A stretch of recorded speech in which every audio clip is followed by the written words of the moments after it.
సరోజనమ్మ ప్రేమ బంధం వెలుగునిచ్చే వెన్నెలా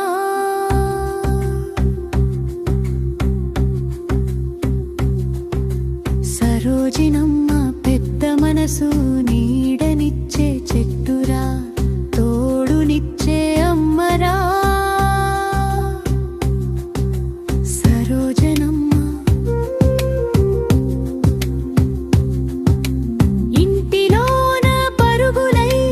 పాఠశాలలో అడుగులై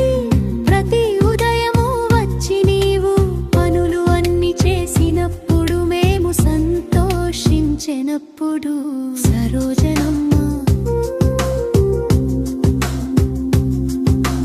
అమ్మా అనే పిలుపుతో అక్క అనే మాటతో ప్రేమగా నేను పిలిచే హృదయము మరుమలేని జ్ఞాపకం తీరలేని రుణముగా సరోజనమ్మ పిల్లలల్లో ప్రేమగా పెద్దలల్లో గౌరవంగా అందరితో కలిసిపోయే సాన్నిహిత్యగారివై ప్రేమ భండాగారమై